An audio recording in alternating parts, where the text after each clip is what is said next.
Hey guys, welcome back to my channel. I'm Myra from Low Carb Love, and today we're going to be making a special recipe, of course. It's my mom's Mexican homemade salsa. So typically this is made on molcajete, which is traditionally used in Mexico with this little stone. It's like a little stone, it's called a molcajete, and then you just kind of ground everything together, and that's how the salsa is made. So we're gonna make that same exact salsa, but we're gonna use a blender. So let's go over our ingredients. Okay, so for our ingredients, we're gonna use tomatoes. So these are just some Roma tomatoes. We're using 4. We're also using about 1/4 of a large onion. Okay. Then we have our jalapeños, and you guys, this is all to taste, okay? So you can even just do 3, or you can do, 5 or even more. Then we also have our garlic. So some people don't like garlic. If you don't like it, then you don't add it. But we're gonna end up adding about 3 or 4 little cloves, okay? So we're gonna get it from here. And then other than that, we're gonna add a little salt. So let's get started on how to make this super simple salsa. Okay, so here we have our comal. So this is just kind of like a tortilla pan. I don't know, what do you call this? But in Spanish, this is called a comal. If you don't have this, you could use a regular pan. Then you're gonna use a piece of aluminum foil because you don't wanna get your pan all dirty, and you will see what I'm talking about right now. This thing is burning hot. So we're gonna get our tomatoes. Okay. Let me start putting this down here. Okay, I will show you how all of this will end up looking once it's nice and charred. And for the flame, you want to cook these at about a medium high. So not too low, because you do want them to get all nice and see how you're going to get that all over everything on here. So I will show you where we're at in about 10 minutes. Okay, so now we're just flipping everything over to make sure that it gets a nice char on every side, and it'll look like this. As you can see, there are like they look kind of black, but they're not burned. This is how they should look. So once everything is nicely charred, then I will show you the next step. Okay, so we are taking out our onion, and the tomato is what will take the longest to cook, but yes, I want the onions charred, but I didn't want them to be all burned. So getting the little garlics out as well. And we're just going to put them to the side until the rest of our veggies are nice and charred, okay? This little garlic still needs a tiny bit more.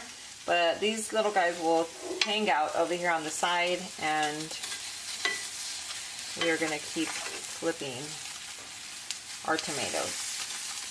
Okay, so it just needs to go on every side. So this is what it should look like. Okay, they're nice and charred. See? Oh yeah. So we're just going to get all this off, and we're going to place it on a little plate. And you're just actually going to put everything on, like everything will come on here. So we have our chile jalapeños that are ready too. We're just going to put them all on our plate, and we're going to move to our next station, and I will show you. Put our garlic over here. I will show you the next step. Okay, so now that all of our chilies and our onion and our tomatoes and garlic are all charred, we are going to go to the next step, which is our blender. So I'm just going to use, my little blender here. We have 1/4 cup of water.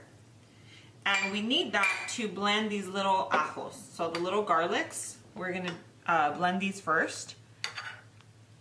Okay, remember, if you don't like garlic, don't add it. Or just add 1 or possibly 2. Smells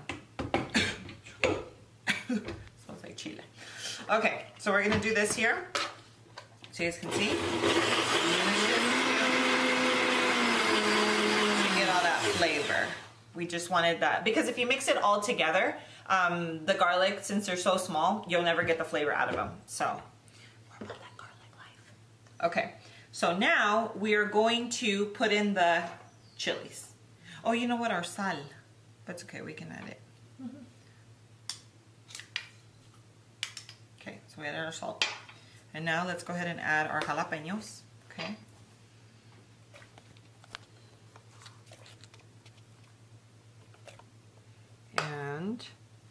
And again, if you guys are not about the spicy life, you can just make it with like 3 or, you know, 2, 1, but we're using 5.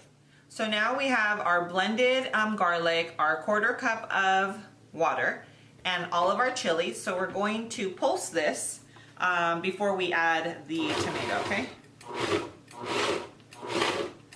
And if you don't want it chunky, then obviously keep going. We like it chunky. We're about that chunky life, guys. So this one actually, it needs a little bit more pulsing, okay? Because I swear they're kind of spicy. We're just gonna go like 2 more times because it's still gonna blend more with the tomato, okay? So that's okay. There's one that's half, it's still half chunky in there. But you don't want it to just get all mushy. Not mushy, but you don't want it to get like pureed. So, well, I don't. So that's why we wanted to just pulse it. Okay, so we're going to pulse these little guys. I'm gonna have to use my special tool. Let me show you.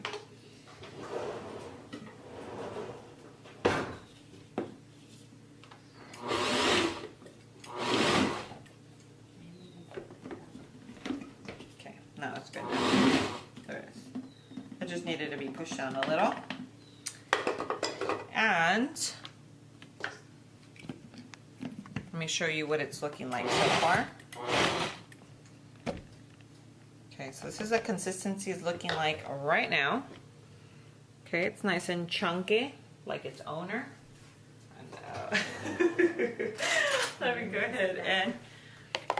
So, we'll still blend it just a tiny bit more because this is just a little too chunky. But if you guys like it just very smooth, then of course you're just going to blend it more. Well, I almost forgot to add my little onions, so we're gonna add these now. It's okay. Now we're gonna add a little bit more water because it is espesa, like it's very thick. So when adding more water to your salsa, it has to be boiled water, not hot, not cold, room temperature. It actually has to be boiling hot water, okay? Just FYI. We might need a half cup. This is just a little 1/4 cup measure, okay? So now that's what it's, just everything's kind of floating up there. But we're going to pulse this little baby.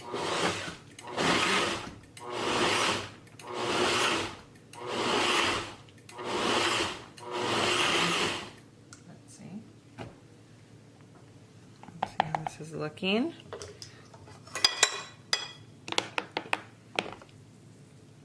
See? Beautiful. And we will do a taste test right now. Okay, so now we are going to just do a very quick. Okay, it needs a little bit more salt. So once it's blended and it's all, you know, you feel like everything's there, you try it out. And in my opinion, it needs a little bit more salt. So I'm adding a ½ teaspoon of salt.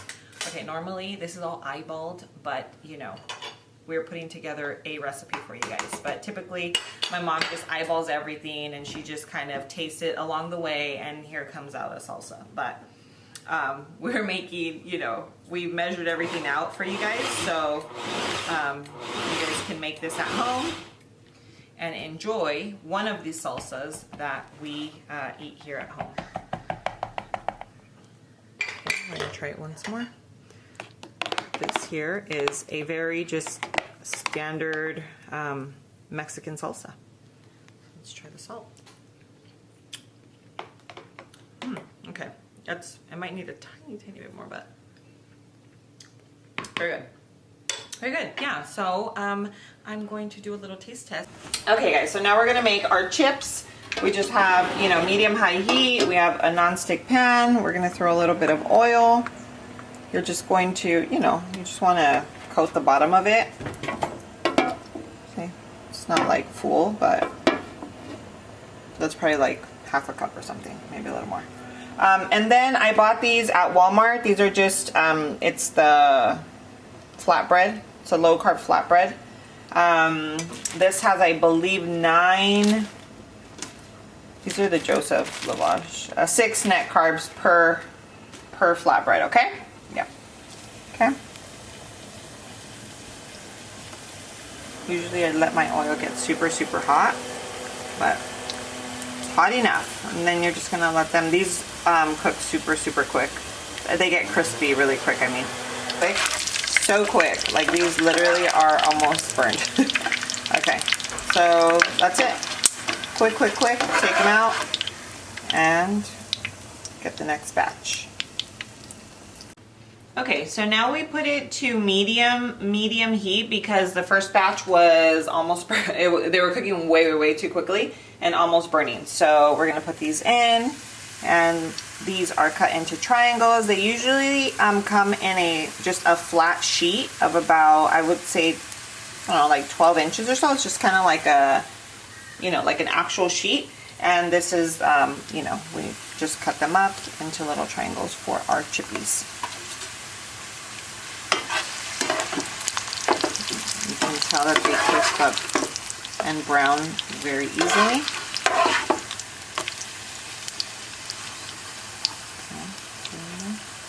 This little guy over here is being rebellious. Come on, little guy. Okay, we're gonna get the rest of them out while he cooks for a little. Okay, these look beautiful, nice and crunchy. They're perfect for dipping. They're thick enough they don't break.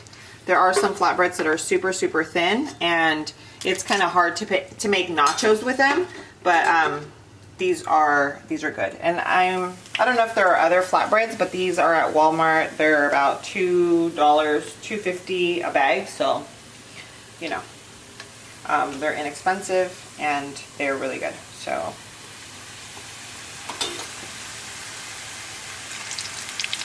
okay, so now we're just gonna finish up with these chips, and right after we will do our taste test. So we have our salsa here. We're just pouring this, wait, into our bowl. Here we are. We have our homemade salsa and our little low carb chips. So let's try.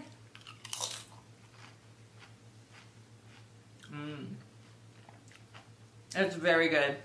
We added 5 chilies to that, 5 jalapenos, and the spice is pretty mild. So, but you never know. Sometimes jalapenos come out like they're coming for your life. So, I mean, if you know, like, say you're at the grocery store and they tell you the jalapenos are very spicy, you know, during that season, I would not go past the 5, but you can always add a little bit more if you really, really want that kick. This is a salsa that you can just eat with an omelet, with your breakfast, like with tacos. Like when I make the cheese shell tacos, this would be what I would be putting, you know, throwing on top. A tostada, again, just having it like this. So there's so many different ways to eat it. It is just a very basic molcajete Mexican salsa. So I hope you guys enjoy it. We make about 7 different salsas here at home, and little by little I will share them all with you, but this is just one of them, and I hope you guys enjoy. So I'll see you guys on my next video. I love you, and until next time.